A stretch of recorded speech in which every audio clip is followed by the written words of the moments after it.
ওয়ালাইকুম আসসালাম রহমতুল্লাহি ওয়া বারাকাতুহু। সম্মানিত এনামুল হক ভাই মালয়েশিয়া থেকে গুরুত্বপূর্ণ একটি বিষয় জানতে চেয়েছেন, সেটি হলো যে আমাদের গ্রামে হতদরিদ্র একজন লোক মারা গিয়েছে। তার কেউ নাই, তার স্ত্রী আছে। এখন গ্রামের লোকই তাকে মাটি দিয়েছে। আমার আব্বা ফোন দিয়ে বলছে যে তাকে সহায়তা করতে হবে ফাতিহা পাঠ করার জন্য বা ফাতিহা খানি করার জন্য। এখন এই বিষয়ে আমি বলছি যে এটা বেদাত, জায়েজ নেই, কিন্তু আমার আব্বা তো মানতেছে না, গ্রামের লোক মানে না, আর পূর্ব থেকে করে আসছে। আলহামদুলিল্লাহ রাব্বিল আলামিন ওয়াসসালাতু ওয়াসসালামু আলা রাসূলিহিল কারীম, আম্মা বাদ। সম্মানিত এনামুল হক ভাই,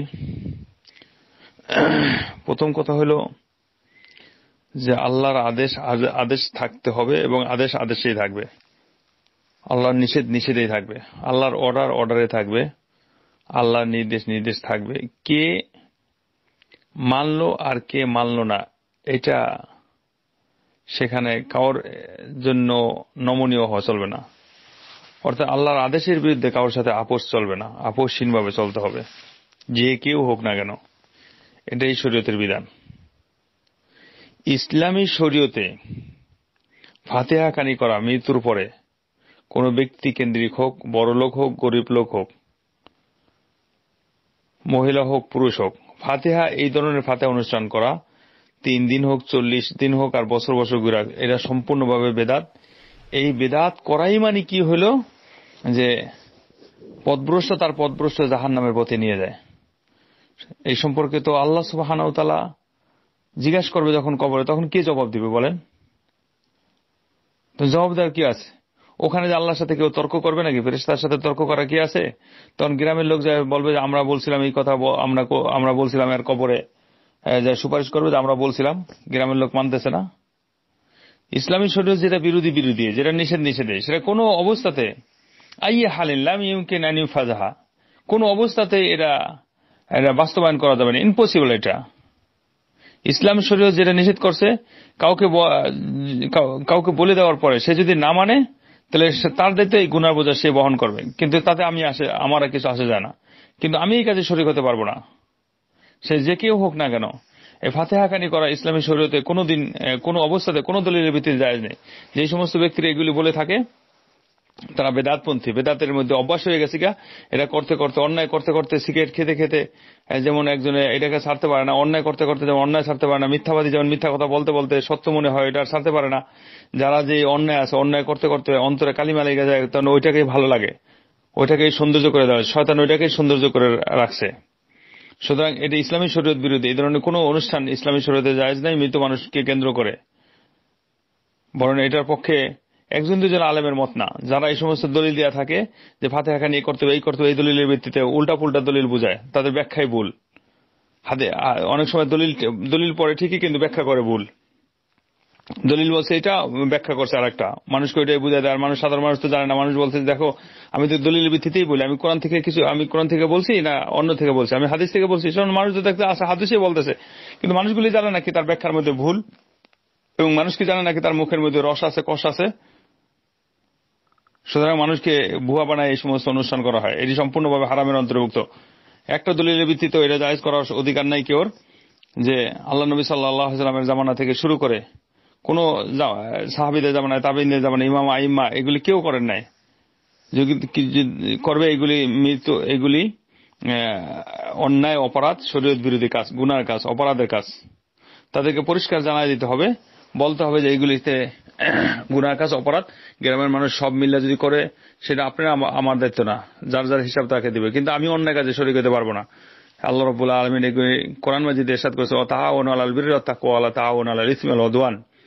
ভালো কাজে, তাকওয়ার কাজে, পরস্পরিতার কাজে, সংযমের কাজে সাহায্য করো, কিন্তু ওয়ালা তাআওয়ানু আলাল ইসমি, গুনার কাজে। দেখেন আল্লাহ বলছে ইসমুন মানে গুনাহ, গুনার কাজে এবং সীমা লঙ্ঘন, বাড়াবাড়ি, সব কাজে শরীয়তের সীমা লঙ্ঘন হচ্ছে। এটা গুনাহ, অপরাধ, আবার সীমা লঙ্ঘন, দুটাই তো এখানে। সুতরাং আমার টাকা, আপনার টাকা দিয়ে আপনি কিভাবে সাহায্য করবেন, যদিও সেখানে বাপ উপস্থিত? বাপ তো অন্যায় করলে আপনাকে বাপকে বাঁচাইতে হবে। টাকা না দেয়, যদি বাপ বাধ্য করে টাকা দেয়, তারপর দেওয়া যাবে না এখানে, যে না আমি এই কাজ অন্যায়, আমি টাকা দিতে পারবো না, আমার টাকার হিসাব হবে, আল্লাহর কাছে আমি জিজ্ঞাসিত হব। বাপের এতাআত অনুসরণ, অন্যায় কাজ আল্লাহ করতে বলে নাই। লা তাআতা লি মাখলুকিন ফি মাসিয়াতিল খালিক, নবী করিম সাল্লাল্লাহু আলাইহি ওয়াসাল্লাম তাই বলছেন যে আল্লাহর অবাধ্য হয় এমন কাজে কাউকে অনুসরণ করা তোমার জন্য সমীচীন নয়। মা বাবার সন্তুষ্টি আল্লাহর সন্তুষ্টি, কিন্তু আল্লাহর সাথে শিরক করলে মা বাবার সেখানে সন্তুষ্টি না, বরং আল্লাহর সন্তুষ্টি সবার উপরে। ওয়াইন জাহাদাকা আলা আন তুশরিকা বি মা লাইসা লাকা বিহি ইলমুন ফালা তুতি'হুমা।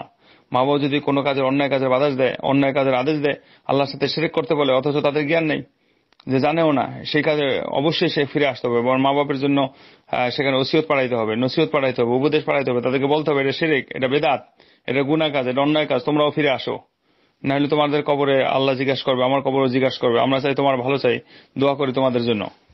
তো বিভিন্ন ভাবে তাদেরকে বুঝাইতে হবে শরীয়ত বিরোধী কাজ এটা। যদি না মানে তাহলে সে কাজে সাহায্য সহায়তা করার অধিকার আমার আপনার নাই।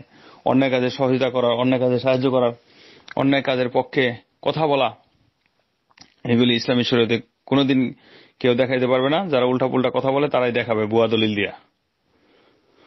সুতরাং এ বিষয়ে শক্ত ভূমিকা রাখতে হবে, নরম ভাষায় হিকমতের সাথে তাদের সাথে কথা বলতে হবে। মা বাবার সাথে রাগারাগি কিছু না, মা বাবার সাথে কথা বলতে হবে। যদি বলে যে না কেউ মানে না, আমাকে করতে হবে, তাহলে ঠিক আছে, আমি এই বিষয়ে টাকা পয়সা অর্থ সম্পদ দিতে পারবো না, এ বিষয়ে আমাকে মাফ করেন। আমি আল্লাহকে ভয় করি, আপনাদেরকে বলছি ভয় করার জন্য। আপনারা এই পথে যদি ফিরে না থাকেন, আপনাদের জবাব আপনারা আল্লাহর কাছে দিবেন, কিন্তু আমি আল্লাহর কাছে এই বিষয়ে অন্যায় করে আমি জবাব দিতে পারবো না।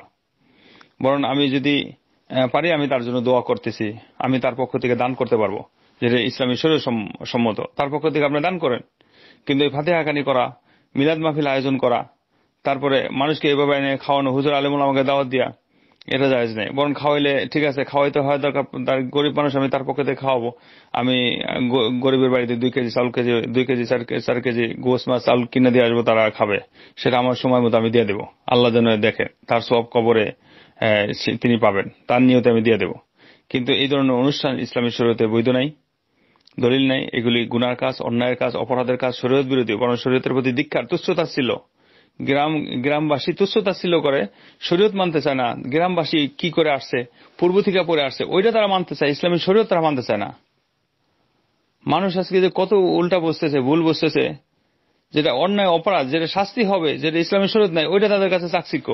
অথচ ইসলাম যেখানে শান্তি শৃঙ্খলা, যেগুলি সৎ পথ দেখাইছে, সেটা তাদের মানতে রাজি না। আশ্চর্য কথা, মানুষের কি অবস্থা। এটাই সংক্ষিপ্ত কথা। এই সম্পর্কে আরো অনেক কঠিন মানে উচ্চারণ করেছে যাদের ভাষা আরো কঠিন, যারা কোরআন হাদিসের ব্যাখ্যা আরো সুন্দর বোঝেন, তাদের ব্যাখ্যা শুনে দেখেন, কঠিন ব্যাখ্যা উচ্চারণ করেছেন তারা এই সম্পর্কে। সুতরাং এটা বেদাতের অন্তর্ভুক্ত, এই বেদাত কাজে লিপ্ত হওয়া যাবে না, বেদাতকারীর আমল কবুল হবে না। এই ধরনের বেদাত আল্লাহ রাসূল সাল্লাল্লাহু আলাইহি ওয়াসাল্লাম পরিষ্কার বলছেন, মানে আমিলা আমালান লাইসা আলাইহি আমরুনা ফাহুয়া রাদ্দুন। সহিহ মুসলিমের হাদিস, এটা তো দুর্বলতা হাদিস না। যে ব্যক্তি এমন কোন কাজ করবে যে ইসলামী শরীয়তে তার সমর্থন নেই, সেটা বাতিল। সুতরাং এটা করবে, বাতিল বলে হবে, বরং শাস্তিও পেতে হবে। সেটা মারদুদুন আলাইহি। শরীয়তের একটা বেদাত করাই মানে কি, সেখান থেকে সুন্নত পালিয়ে যাওয়া বা সুন্নতকে উঠিয়ে দেওয়া, সুন্নতের প্রতি অবজ্ঞা প্রকাশ করা, বরং বেদাতকে আশ্রয় দেওয়া, অন্যায় কাজকে আশ্রয় দেওয়া, সুন্নত কাজকে উপেক্ষা করা, এগুলি ইসলামী শরীয়ত বিরোধী। আল্লাহর রাগ, এদিকে শয়তান খুশি হয়ে যায় এতে। আল্লাহ আমাদেরকে সৎ কাজে প্রতিষ্ঠিত থাকার তৌফিক দান করুন। যারা অন্যায় অপরাধে জড়িত আছে, আল্লাহ তাদেরকে হেদায়েত দান করুন। সবাইকে যেন সবাই যেন আল্লাহকে ভয় করতে পারে আমরা, সেই তৌফিক আল্লাহ আমাদের সবাইকে দান করুন। হাযা সাল্লাল্লাহু আলা নবিয়িনা মুহাম্মদ। আসসালামু আলাইকুম ওয়া রাহমাতুল্লাহি ওয়া বারাকাতুহু।